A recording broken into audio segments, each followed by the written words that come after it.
The 19 First Alert forecast, powered by the Original Mattress Factory.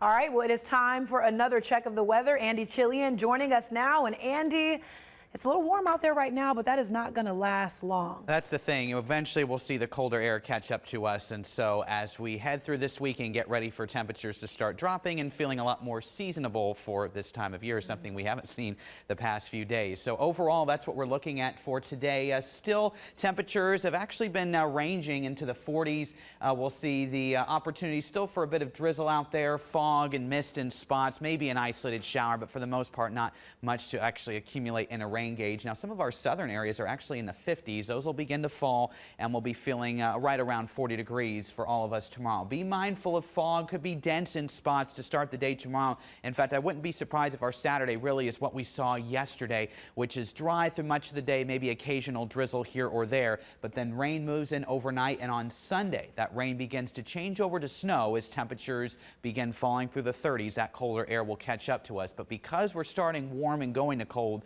a lot of that snow could melt initially, and I would say a lot of those accumulations are going to be confined to grassy and elevated surfaces. But for the rest of the day today, temperatures fairly steady in the 40s. If you're in the 30s right now, you'll pretty much hang out there, and if you're in the 50s, well, then we'll begin to see those temperatures drop off. So we'll see the clouds, occasional drizzle or mist out there, and temperatures really not much to talk about. It's not all that cold as we're above freezing, but you can see 30s along some of those lakefront communities. Menor at 38, Ashtabula 39, Sandusky at 37, but look at down south, New Philadelphia 54. So eventually the cooler air will begin to catch up there. As we take a look at our Doppler, you can see nothing going on, so that drizzle oftentimes goes undetected by the radar. It's really not much going on. But as we take a look at the next system we're tracking, there it is down across southeastern Texas right now, and that will begin to ride up here as we head through Sunday, and that brings our next opportunity for some of that wintry precipitation. So as we take a look at the rest of the day, if there's occasional drizzle mist out there, it's just going to be there with the low clouds. Be mindful of some fog, especially along the lakefront communities, and that will become dense in spots for tonight to start the day tomorrow. So slow travel for your Saturday morning if you're headed out early.